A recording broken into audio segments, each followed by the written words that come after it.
And I'll pass over to you for intro as well. Yeah. We should hear them over the speaker in a sec telling us we're ready to go.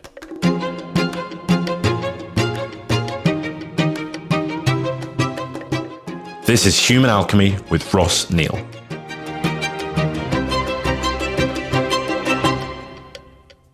Hello. Today's guest is Charlie Copsey. Now, Charlie has been involved for over 20 years in production, most notably producing Radio 5 Live's Fighting Talk, a massive show on Radio 5 Live with the BBC. But I'm speaking to Charlie now after she's gone out on her own, creating a company called the Underground Fan Club.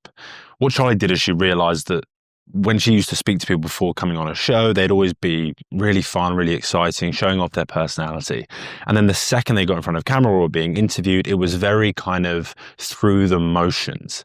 And she thought, is there a way we can do this where people can bring that personality into events for fans where they can really see the real person? And that's when she founded her company, the Underground Fan Club.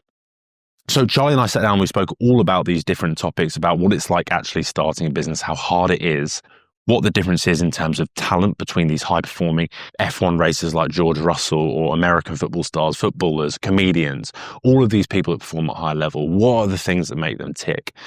As well as loads of other elements around the hardships of actually starting something, standing up and saying how good you are. And one thing I noticed with Charlie is that she has reached that point in her life, which I think is one of the most enjoyable parts, where you've decided you're just going to say, fuck it.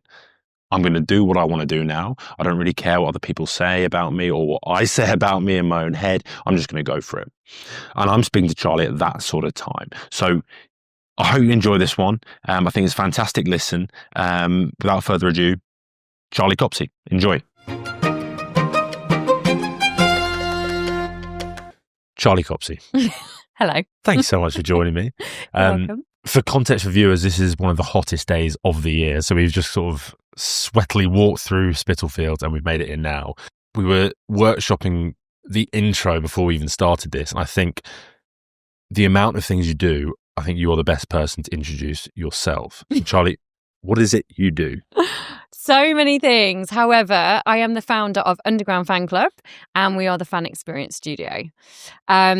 So I'll give you a brief context of how we got here. So I was a producer in TV, radio and film and worked on an iconic show called Fighting Talk on 5 Live for 17 to 18 years, really long time. And in that time, we had loads of athletes and comedians and talent that loved sport and football come on. And it was a really special show and we did loads of live shows around the country and we were very ahead of our time. So we did live shows about 14 years ago. So no one was doing live shows then. And we got asked to do a radio show at, I think it was a book festival. And we were like, why would anyone come and watch a radio show? It's just really boring. Little did we know that obviously really popular. And really it was from there that we did all these live shows and we got to meet our audience. And really this was before social media and before, again, like, it was such a long time ago. But so we didn't know who our audience was. And they absolutely loved the icons that were on. So people like Steve Bunce and Bob Mills and John Bishop. And we had all these brilliant people. And it was just an opportunity for fans to come and connect with each other and also the talent. And at the same time, I was becoming, friends and had great relationships with a lot of the talent that came on. And I was feeling like I get to see them as humans and like as them as themselves, and we get to hang out on a Saturday morning and drink coffee and just chat about life. And I realized that fans didn't really get to experience it. And at the same time, I was going to corporate events and just feeling like they were really quite boring and dull, and talent and athletes were going and being asked the same questions, and to be honest, were just sitting there like I could see how bored they were. They were probably just thinking, right, what am I going to have for dinner later?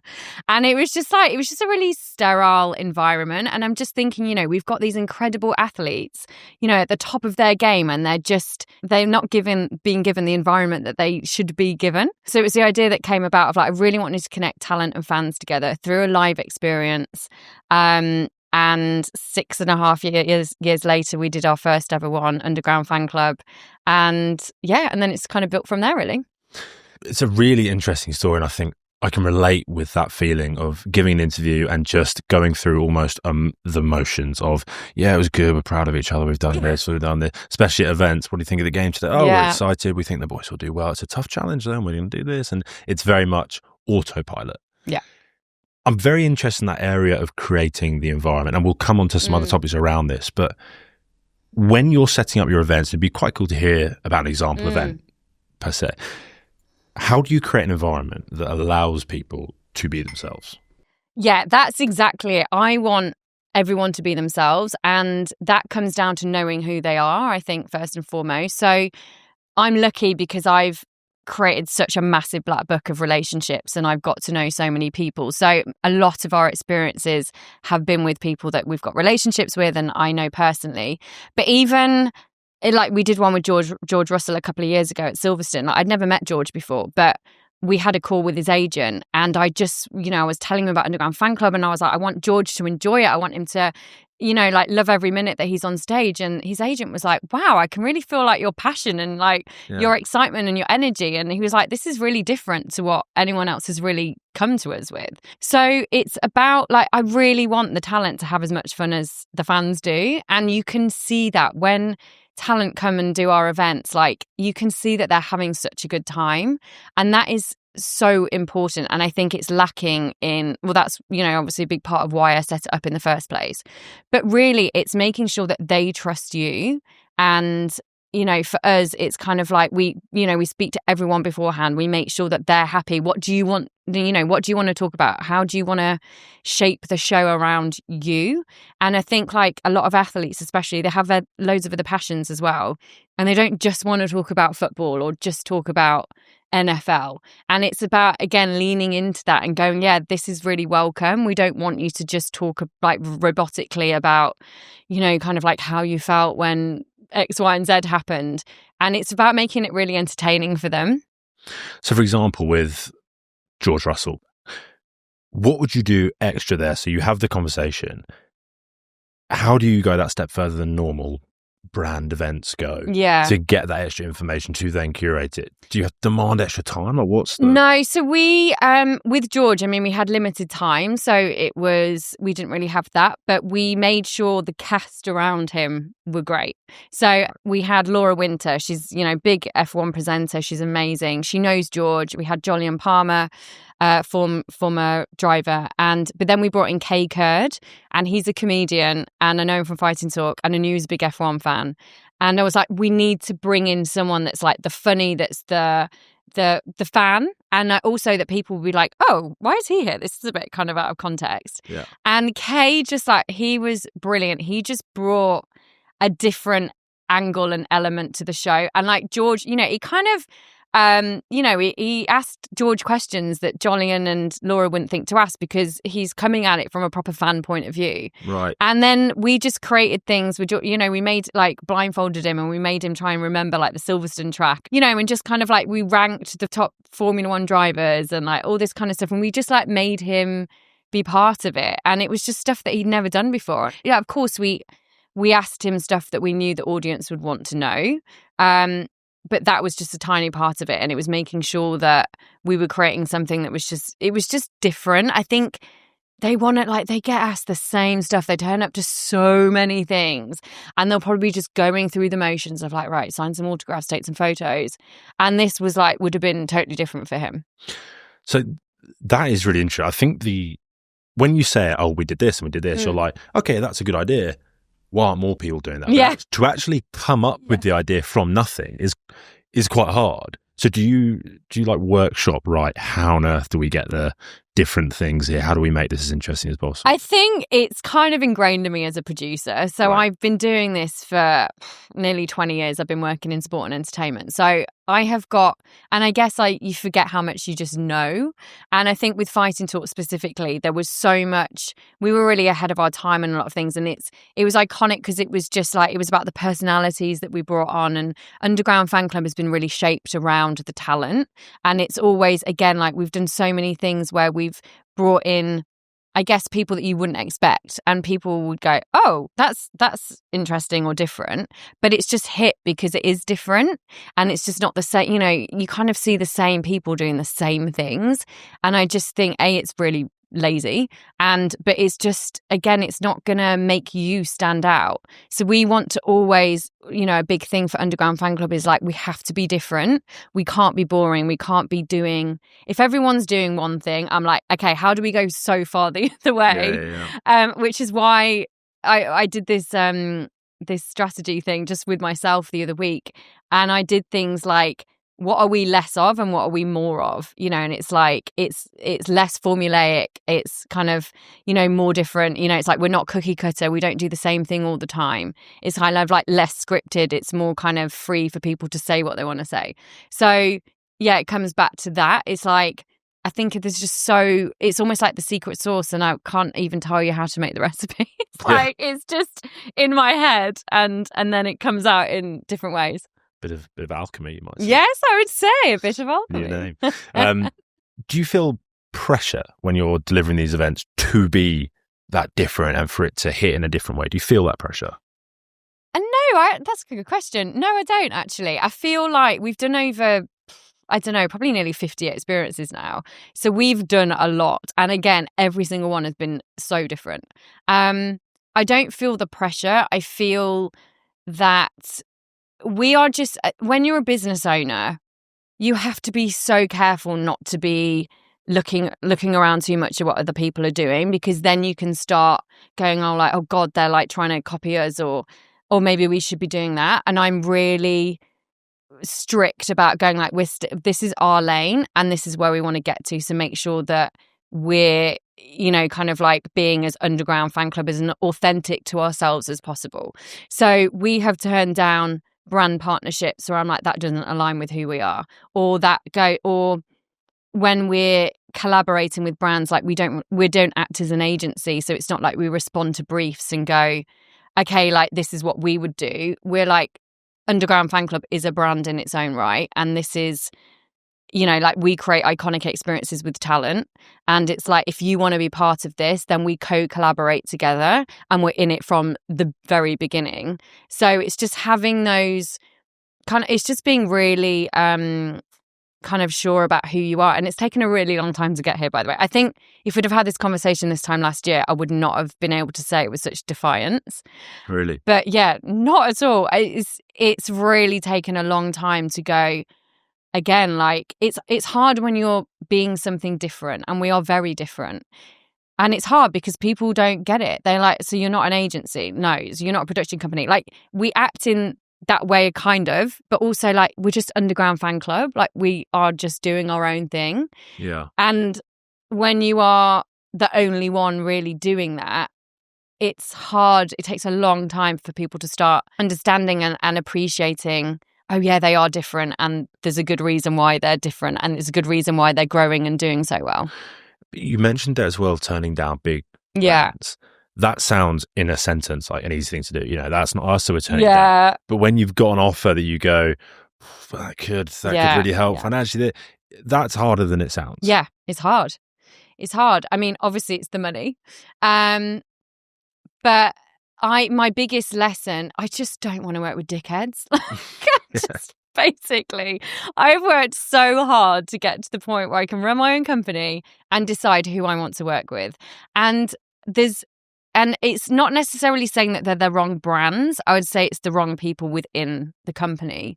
And I can just tell, you know, you have your first few meetings and you can tell that they don't care about your craft. They don't appreciate what we're doing and our relationships with the talent. And actually, you know, the reason why so many talent want to work with us is because of us and the way that we treat them. So, you know, kind of like, we really care about them. And so like, we're that conduit and we're that kind of safe place for them. And sometimes brands just don't appreciate that, and they start really throwing in their weight and being like, well, we're the client, we're paying you. And I'm just kind of like, no, I don't need that.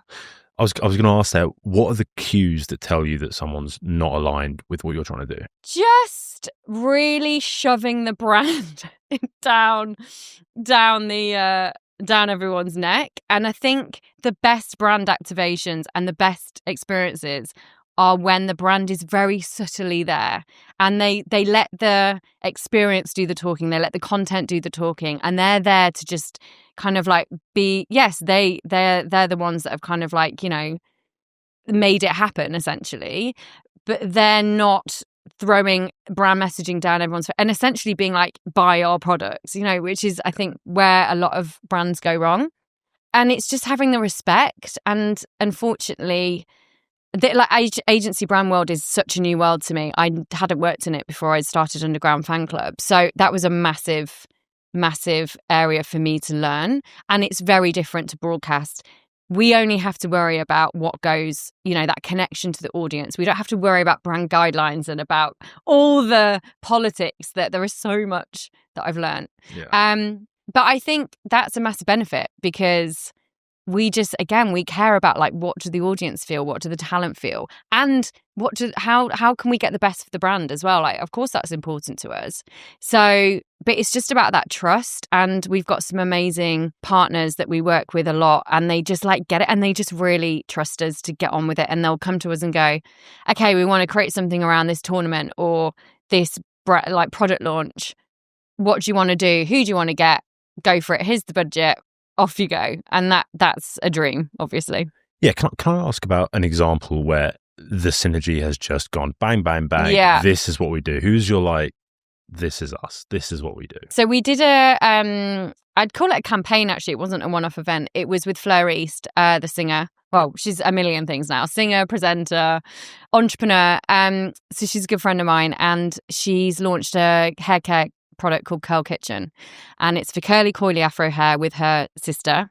They launched it because they couldn't get the right products for their hair, and it took them 4 years to make. They did it themselves. They self-funded it, and they said from the very beginning, we want to build a community for this brand. We don't want it to just sit on the shelves and, you know, kind of just be there. And we've done quite a few things with Fleur in the past around running and fitness, and we started talking about, you know, what if it's a run club? And, you know, obviously there's a lot of run clubs out there, and we've been doing run events since 2017. So we've kind of seen the way it's really grown, and I love it. And I love connecting people through fitness and empowering people through that. And yeah, so we kind of were just like, okay, what would this be and how would we be different? And then we went to Sports Shoes, who are a big client of ours, and just said, look, I think we're going to create a run club. Do you want to be part of this? Luckily, one of their biggest brands is Adidas. So they said, I think this will be great for their new trainer, Supernova Rise 2, which is for the everyday runner. And this was a thing for us. Like, we don't want this to be for elite runners. This is for women. We want it to be for women specifically, where they could come, they could run, they could feel part of something. And it didn't matter if you needed to walk or you could run a fast 5K. Like, it was about bringing people together. So yeah, so basically we kind of, after about 3 conversations, we'd nailed exactly what we were going to do. We created a launch event. We gifted everyone's Adidas trainers, which was amazing. And this goes back to one of our core principles of, we want to create something for the everyday person. We're not for the influencers. We're not for the VIPs. I want people for that event specifically, they came and they got gifted trainers. Like, who gets gifted trainers? I mean, obviously loads of influencers do, but it was really special because these, 50, 60 women, they were made to feel so special that day. They got to hear from we had this really empowering panel with the guests on around running and their journeys, and, you know, how they came from not running to being able to run in marathons, or, you know, like one woman, she wasn't allowed to play sport when she was a child. And it was around how, like, she's changed that narrative and been able to, and she's now got a daughter, and it's how it's so important for her. So you've got that empowering bit. And then we took everyone out on a run, and it was just so inclusive, and it was amazing. And it was just like, it was a Saturday morning in January. It was freezing, and we had so many women turn up, and it was great. And then we did 2 more run clubs, and then we ended up taking up a team to Manchester Marathon with Fleur, and they all ran 10K as part of a relay. And Fleur had a baby a year ago, so it was a big challenge for her as well. and this goes back to the purpose, the passion, like, because I know Fleur and I'm in a privileged position to know her, I knew that she loves challenges. She wanted to kind of like push herself back into fitness, and she loves connecting with people. Like, she's just an incredible, like, she's, again, it's not like, she really cares about her fans and community. And so I knew that something like this was very her.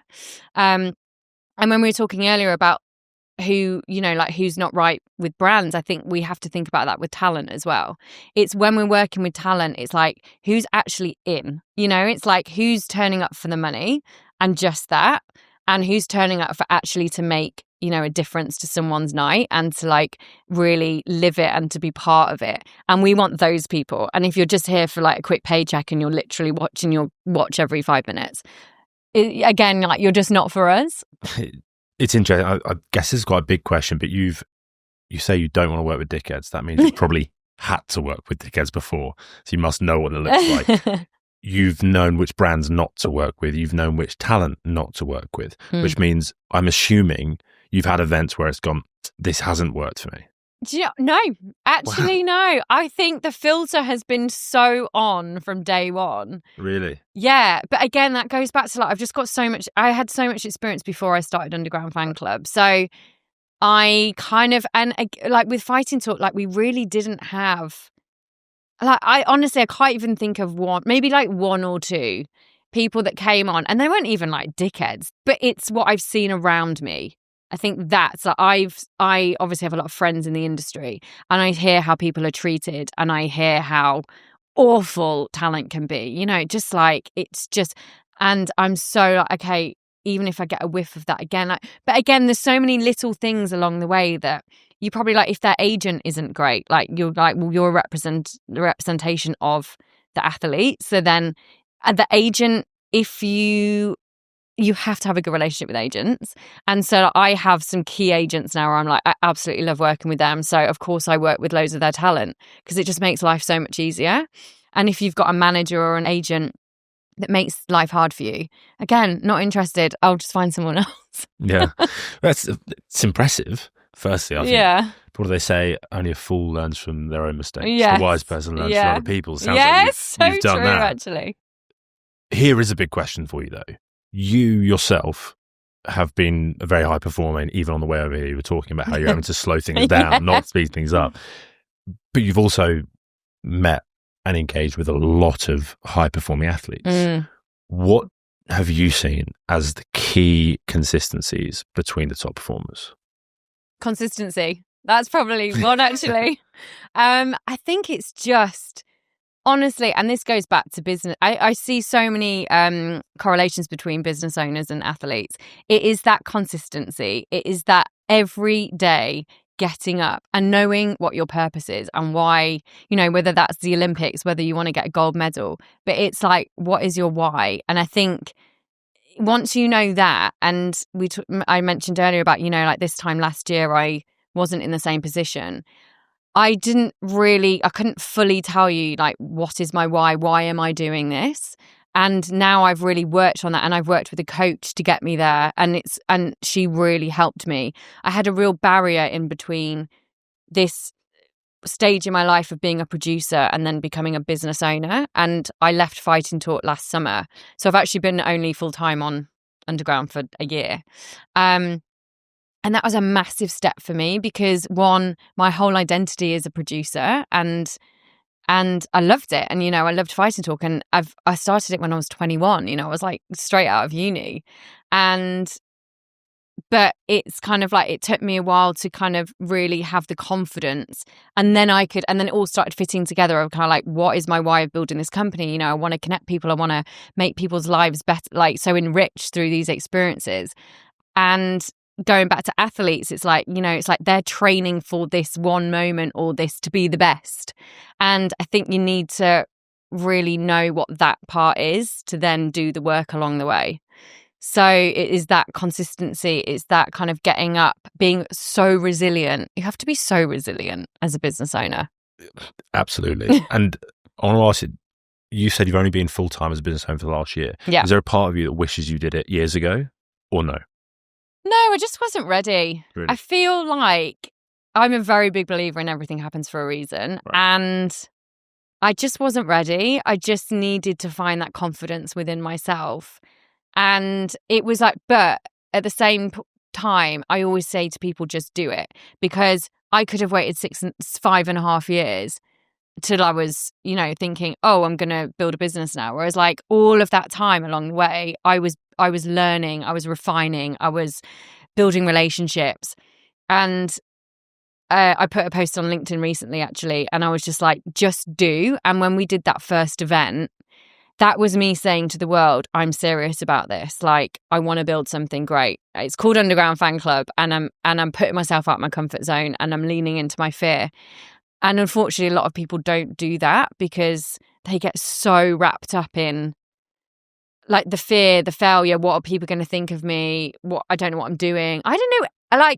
Yes, tick, tick, tick to all of those things. Like, I genuinely didn't have a clue. I was so scared. There was what were you scared of? Can I tap it? What was it that failure, I guess. Hadn't done any events before. Like, yes, we'd done them with Fighting Talk, but that was in the BBC machine, so it was very different. Like, I was really stepping out my comfort zone. And I think I've always worked for companies, so like, it's not been on my shoulders. Like, you end up doing stuff for other people and you're just part of that team. Whereas this, I was like, I don't have a business partner. This is my idea. If it flops or if it's shit, I'm going to look an idiot. Whereas, like, by the way, I don't even agree with that now. I would always say to people, like, just try. And even if all of those things happen, which, by the way, they most likely won't, I'm like, at least you know. And it's like, also, like, most people just don't do that.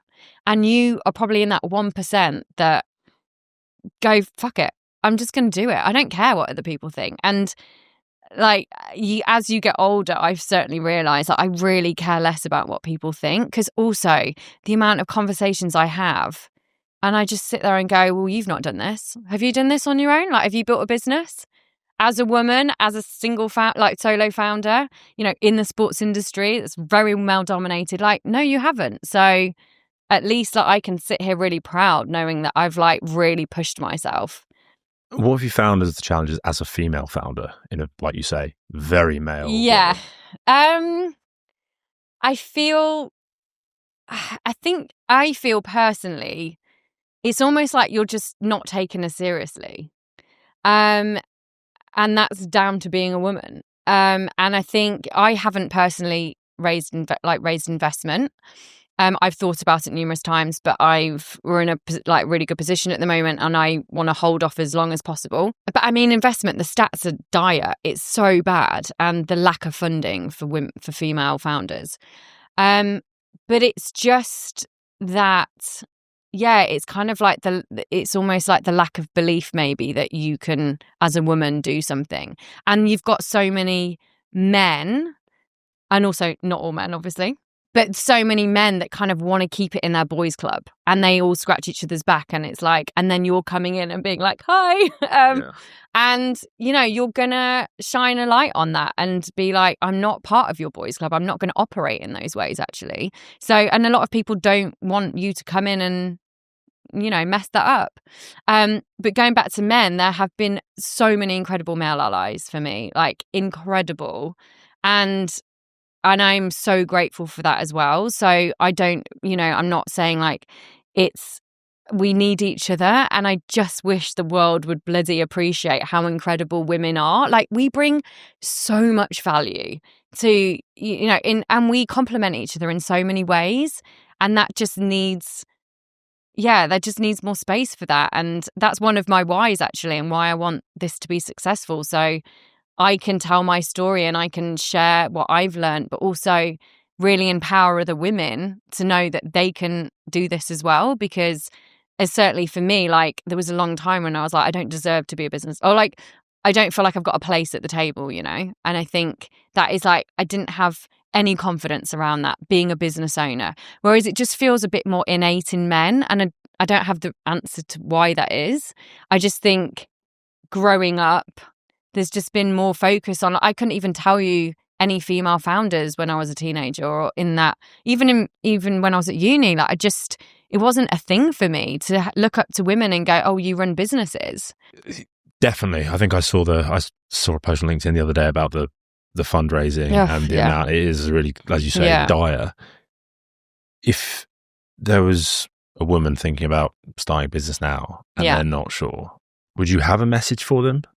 Yes, I would say you can absolutely do it, and you deserve it just as much as any other person in this world. And I think it's about kind of, we have to build this confidence. So find mentors, find, are there other people around you doing it? Find your community. And again, it goes back to there's so many other founders that I know, and we really lean on each other and we ring each other up and are like, does this, what am I doing? And I think that's so important. So just I would say that to any founder. I think, so many men as well, it's like, or even from low socioeconomic backgrounds as well. It's not just women. I think it's like there's so many unrepresented groups that really need support in this area as well. So I think it's to everyone, but it's all of our duties to be kind of like supporting each other and making sure that, I want to give time to people, and I'm still on my journey. I need help from other people. I'm still here but if I can support, and there's so much stuff I know that I didn't even realize I knew. So it's kind of like just instilling that, and I'm really that, you can do it but you have to want it enough, and you have to believe in yourself. And I think that is probably the biggest challenge for a lot of people. Their confidence is so low. They've been around people that haven't really supported them, that haven't had their back, and therefore they don't feel like they really can do it. So it has to start with you, and you have to have that confidence within yourself to kind of get on that train to get it moving. I think that's very sage advice. And the saying of fear is often a mile wide and an inch deep. It's like you feel like it's this big thing. But one thing you mentioned there that's interesting to me is that effect of having someone like a mentor or someone that can come and give you that dose of perspective to say, almost, you can do it, you have got this, so you've got someone in your corner. Yeah. Is that something you would think would take you a lot longer to get there if you didn't have a mentor? So I've never had a mentor. And I would love one if anyone's listening. But I do feel like you need people around you. It is so incredibly lonely doing it on your own, and you need your tribe. I think that is really important. To be honest, I'm personally this came up in my coaching last year. I'm very bad at asking for help. I internally just kind of go, I can do it. I can figure it out on my own. And I kind of almost saw it as a weakness, which again, it is not a weakness. Like, asking for help is very hard, and you're incredible if you do ask for help. But it took a long time for me to be able to do that. And I think, again, this comes back into the last year of going, I know what my strengths are. I know that I'm incredible in so many things, and I'm shit at these things. Or I don't enjoy these things. So let's go and speak to people that know this stuff. You can't we're humans. We cannot be expected to know everything, to be perfect at everything. And you just picked on earlier, it's learn from other people's mistakes. That is so brilliant to be able to. I listen to lots of podcasts, I read lots of books, and I just I just absorb it all in, and I'm like, oh wow, I take one line and I go, okay, that's really interesting. I've learned from that. So I don't know whether you need one personal mentor. I think amazing if you do. But really, it's about just kind of being around people that really drive you. And me being around other entrepreneurs, I find I get so much value from that as well. And just I'm a very curious person. I love people. I just love their stories. And that's why I love listening to podcasts and reading books. And my favorites are just reading founders' books. I just love hearing, they have so many, Shoe Dog is a classic, but it's the amount of times that things they nearly ran out of money, or they came into so many obstacles. And that's when you read it and you realize it's not easy. But also these people they figured it out along the way. That's kind of part of the fun of it. And it's, it's not the destination, it's the journey. Yeah, I think that's very true. You mentioned a coach though. Is that something that helped? Yeah, massively helped. She was incredible. Amira, she there was just, she helped me tap into a few blocks for me. As I mentioned earlier, it was, you know, that kind of the producer tag on me that I'd put on myself, by the way. And really, she kind of helped me get to that point of like, you bloody deserve to be here. Like, you deserve, like, and one day she just laid it out for me. She goes, look what you have achieved. You know, like, you've worked with all these brands, all this talent. You've not had any investment. You've done this as a solo fan. Like, she kind of just laid it out for me. And it was a bit of a light bulb moment to go, oh yeah. You know, she said to me, like, if someone else had told you that, you would be like, bloody hell, you're amazing. Yeah. She's like, why aren't you saying that about yourself? And I think it's a bit of a British thing, I have to say. I feel Brits are very reserved and we don't love to be too shouty about our achievements, and it kind of, that annoys me sometimes, I think. And I've got better at saying, yeah, I'm really bloody good at this and I'm really proud of myself. Because if you have done that yourself, then you will be shouting from the rooftops as well. You should be. And again, that goes back to your people. You know, like, I had so many people being like, you are incredible. Like, again, like, look at what you're doing. We want to support you. The amount of people that have supported me on this journey is because I've supported them along the way. So it's definitely a two-way street with it all as well. Yeah, I think that's a very good point as well, especially where you weren't sure if you could shake that producer tag. Am I this person? Yeah. The stats on imposter syndrome are pretty nuts. They are, I think it's 70% of people experience imposter syndrome, and it's even higher among high performers. So the higher performers, even higher, because well, A, you tend to be in higher fields, therefore there's more of a feeling, I long to be here? And you've been on that journey of where you were to where you are, and you're much more attached to the memory of where you were. Yeah. So you're looking around going, am I not to be here? Yeah. But I still don't think people see it as this is normal. And I think that's a normal part of being a high performer, is questioning whether you deserve to be there. And a few people don't have it, and they're very loud, which means if you are suffering the imposter syndrome, you go, oh, maybe I'm not up to this. I had it in rugby. Yeah. No one talks about it. No one says I don't think I'm good enough to be here, but the stats would suggest everyone feels it. That's so interesting. One thing I'm interested as well is I think I'm seeing as a bit of this bridge here between, you have this world now of podcasts and people having their own brand, something you mentioned just before. People are becoming their own brand, and that's the way it's moving. And you have podcasts, which tend to get really to the heart of things. Yeah. Brands now are trying to leverage that, I'd imagine. Yeah. And the key is not to brandify it too much.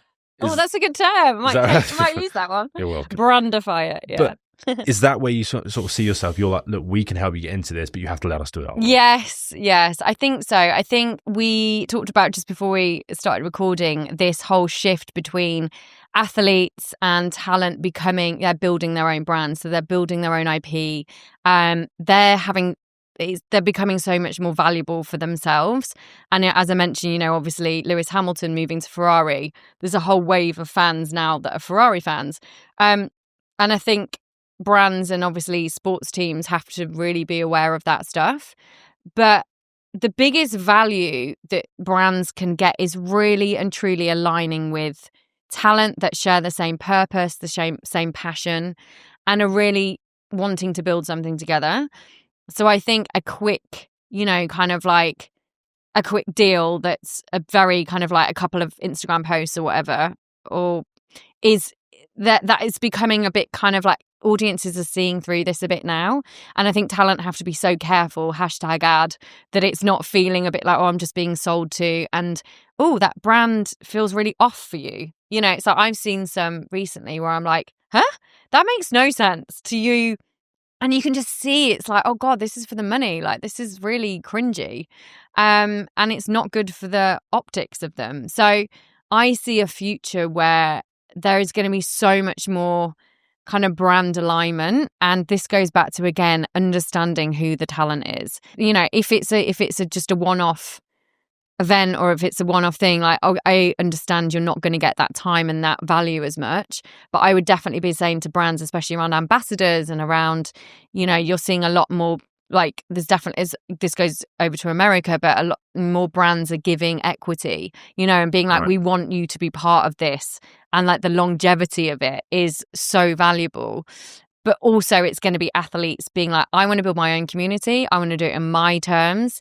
And I'm going to, bring out a fashion label, or I'm going to, bring out a whatever it may be. And there's going to be more of that for sure.